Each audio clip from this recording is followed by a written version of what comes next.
안녕하세요. 커리어와 인사의 모든 것 닥터베니입니다. 우리나라가 선진국으로 진입하면서 지금까지 학력차별은 없어져야 한다고 주장해 왔지만 과연 현실은 어떨까요? 그렇다면 미국과 유럽 등의 이런 선진국가에서는 과연 학력차별이 없을까요? 이러한 질문에 대한 대답은 너무나도 많은 사람들이 그렇지 않다라고 대답할 것 같습니다.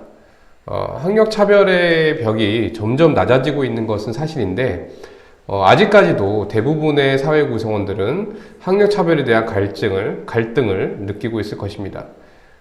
그리고 그것을 우리는 사회생활 하면서 대부분 지속적으로 느끼며 살고 있습니다. 공식적인 차원에서의 차별은 분명 좀 사라져 보이지만, 그런 보이지 않는 경계에서는 분명히 여전히 존재하고 있다는 것을 우리는 그것을 느끼며 살아가고 있습니다. 앞서 학력차별에 대한 이야기들을 좀 했었는데, 어떻게 보면 대학 편입에 관련된 이런 러쉬가 일어나는 것들이 어떻게 보면 우리가 실제 학력차별이 있음을 이제 반증하고 있는 것은 아닌가 그런 생각을 하게 됩니다. 우리나라 대학생 또는 유학생이라 하더라도 마찬가지입니다. 그들이 편입을 하는 이유는 정말 무엇일까요? 우리가 조금 더 나은 직장으로 이직을 하기를 원하는 것처럼 조금 더 명성 있는 대학에서 얻은 졸업장들이 그들의 삶에 유리하다라고 판단해서는 아닐까 그런 생각을 해보게 됩니다. 정말 순수한 의도로 명문사학에 들어가서 높은 수준의 교육을 받고자 한다. 이러한 것들을 우리가 받아들이기 쉽지 않겠죠. 편입생들의 편입 동기에 대해서는 우리가 왈가왈부할 사항들은 절대 아닙니다.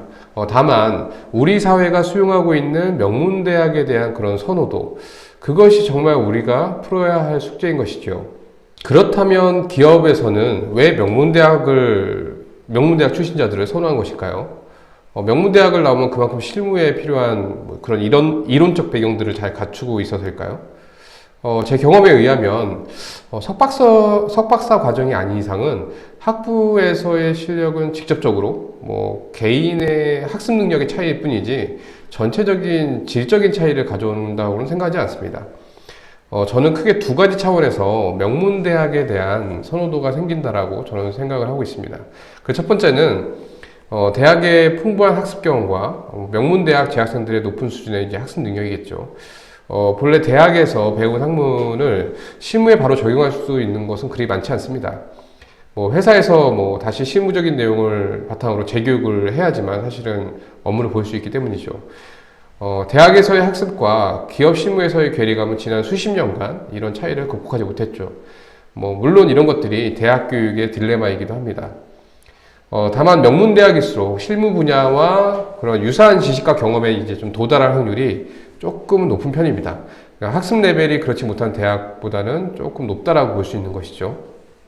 또한 이제 수능 시험이라는 경쟁적인 단계를 통해서 이미 학습 능력이 뛰어남을 좀 반증하기도 합니다. 그런 의미도 담고 있죠. 그리고 두 번째로는 수능 시험 및 우리가 인재들 속에서 이제 경쟁을 통한 경쟁을 많이 겪었던 친구들이겠죠. 그런 경쟁을 통해서 성공했던 성공 경험이죠. 제가 예전에 그 블로그에서 글로 올린 적이 있었는데, 삼성경제연구소에서 2003년에 발표했던 내용 중에 하나가 이런 내용이 있었습니다. 일본 기업이 명문대 졸업생을 선호한 이유에 대한 그런 보고서들이었죠. 일본의 기업들은 명문대 대학생들의 성공 경험을 가장 중요하게 본다라고 그렇게 주장하고 있습니다. 성공은 또 다른 성공을 일으키는 중요한 밑거름이라고 보는 것이죠. 저 또한 이런 내용에 어느 정도는 깊이 공감하고 또는 동의하고 있습니다. 지금까지 기업에서 명문대학을 선호하는 두 가지 이유를 제가 말씀드려 봤는데요. 기업에서 명문대학 출신자들을 선호함에 따라서 이런 명문대학으로 가려고 하는 이제 편입 러시가 이루어지고 있죠. 일부 기업에서는 명문대학으로 편입하여 졸업한 사람들에 대해서 일부 불편한 좀 시각을 가지고 있는 것도 사실입니다. 한국에서의 편입은 2000년대 좀 전후로 해서 많이 바뀌게 되었습니다. 예전에는 이제 휴학생들까지 편입 티오로 잡혀 있다가 휴학생 말고 이제 재적생만 대상으로 편입 TO가 바뀌면서 거의 한 10분의 1, 뭐 8분의 1 정도로 편입 TO가 감소됐죠. 그럼으로써 편입을 하는 것이 상당히 어려워졌고, 실제 수능 시험을 보고 다시 들어가는 것만큼 어렵다. 뭐 이런 말이 나올 정도죠.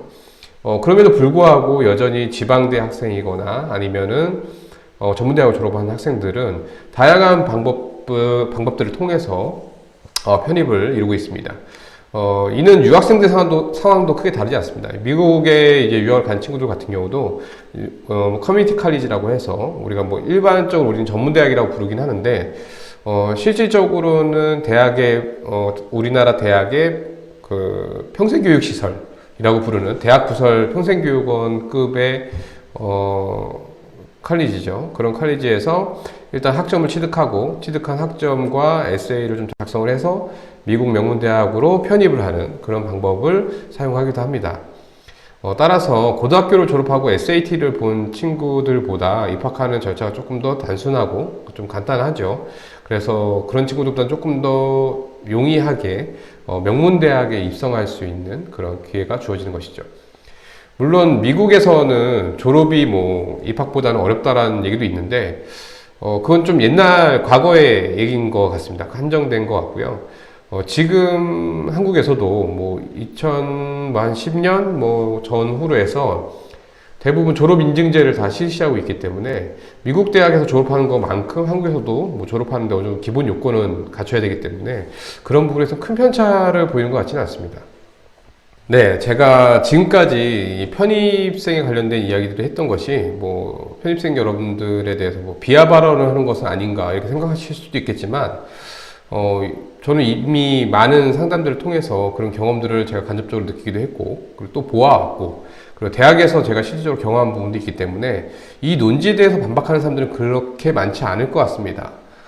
편입을 한 후에 뭐 그분들이 편입을 하기 위한 과정도 엄청 힘들었을 것이고 많은 고생과 시련이 있었을 것이고 편입한 이후에도 또 기존의 학생들과 좀 어울리기 위해서 좀 많은 노력이 필요하거든요.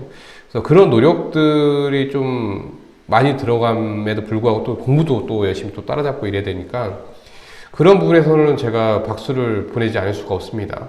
뭐 어찌되었건 뭐 편입이라는 것은 뭐 본인을 위한 노력이기도 하기 때문에 그런 노력을 하지 않았던 친구들보다는 훨씬 더 박수를 받을 만한 일이라고 생각하고요. 그리고 저 개인적으로는 편입생들에게 되게 우호적인 사람입니다. 그래서 좋은 시선을 가지고 있고 그런 부분에 오해는 없으시기 바랍니다. 지금까지 기업의 명문대 선호도에 따라서 우리가 편입 과정들도 좀 살펴보고 여러 가지 봤습니다. 근데 서류 과정에 대해서, 서류 전형에 대해서 불리한 것인지에 대한 대답은 이미 좀 여러분들 속에 약간 머릿속에 이렇게 싹 이제 스쳐 지나가지 않았을까 그렇게 생각이 됩니다. 선발이라는 것이 그리고 서류 과정에서 이 기업마다 선호한 인재 유형이 분명히 다릅니다. 그래서 유불리를 거론하는 것 자체가 굉장히 위험한 생각이죠. 그러나 결과론적으로 봤을 때 편입생 출신자들의 합격률은 동일한 조건을 가지고 있는 풀타임 학생들보다는 좀 몇 배 가깝게 저는 낮다라고 좀 판단하고 있습니다. 그리고 또 하나의 한국의 편입생들은 편입을 하면서 대학 명성만 좀 많이 봅니다. 브랜드를 많이 보기 때문에 취업에 유리하고 인기 있는 학과로 편입을 한 경우는 좀 낮아요. 그러다 보니까 좀 더 확률상 낮아지는 그런 영향을 미치는 것 같고요. 그리고 미국에서 편입한 학생들 또한 뭐 사실은 한국에 와서 그렇게 취업시장이 그렇게 좋지 않습니다. 그분들에게는 호락호락하지 않아서 그런 분들의 또 특징이 편입 전에는 편입을 하기 위해서 학점을 엄청 잘 관리를 해놨는데 편입을 하고 난 이후에 학점이 되게 관리가 안 되는 경우가 되게 많아요. 그래서 이러한 부분에 좀 주의를 많이 기울여야 합니다. 기업 입장에서는 이런 지금 제가 말씀드린 것과 같은 그런 부정적인 시그널이 머릿속에 계속 자리 잡고 있는데 자신의 이력서가 이미 그것을 증명하고 있는 것이죠. 이렇게 보이면 뭐 취업의 승산이 뭐 조금 더 떨어질 수밖에 없겠죠, 당연히. 이러한 시선들이 모든 편입생들에게 불리하다라고 얘기하는 건 절대 아닙니다. 단지 상대적으로 조금 불리할 뿐이지 반드시 실패로 이어진다는 것은 절대 아니죠. 최근에도 뭐 제가 컨설팅을 했었던 친구들도 마찬가지고요. 대기업으로 아주 인기 있는 포지션에 합격하는 이런 사례들을 수도 없이 많이 봤습니다. 예, 지금 자신의 조건을 가지고서 뭐 후회를 하거나 탓을 하지 않았으면 좋겠습니다. 여러분들한테 뭐 기죽으라고 하는 얘기는 절대 아니고요. 조금 더 불리하지만 그럼에도 불구하고 충분한 기회가 주어진다는 것이죠. 지금 무엇을 해서 내가 취업률을 올릴 수 있는지에 대한 고민을 더 하는 것이 중요하지, 이제 과거를 바라보는 것은 좀 이제 안 하셔도 됩니다. 그리고 지금 당장 해야 할 일은 미래를 보는 것이죠. 오늘의 제가 말씀드린 이야기들을 조금 직설적으로 정리를 한번 해보겠습니다. 기업은 명문대학 졸업자들을 선호한다. 뭐 겉으로는 안 그러지만 실제 그렇다는 거고요. 그 이유는 학습 경험과 학습 능력이 뛰어나기 때문이다. 이 부분은 부정할 수 없는 부분이라. 편입생은 동일한 경쟁을 겪었지 않았기 때문에 이 번외 취급을 받는 경우가 종종 있다. 뭐 저는 좀 많이 있다고 생각하지만 네, 그렇게 정의를 하고요. 그리고 편입생이 풀타임 학생들과 비교해서 상대적으로 불리한 것은 사실이다. 그런 평가의 박함은 있으나 그렇다고 해서 기회의 박탈은 아니므로 편입생 출신자들도 아주 짱짱한 대기업에 들어갈 수 있다. 따라서 단지 불리함을 기회의 상실로 오해하지 말자. 그렇게 정의하고 싶습니다. 다음 시간에는 복수 전공을 기준으로 입사 지원을 해도 되는 것인지 이 부분에 대해서 한번 이야기를 나눠보도록 하겠습니다. 닥터 베니는 당신의 성공적인 커리어를 응원합니다. 당신은 할 수 있습니다.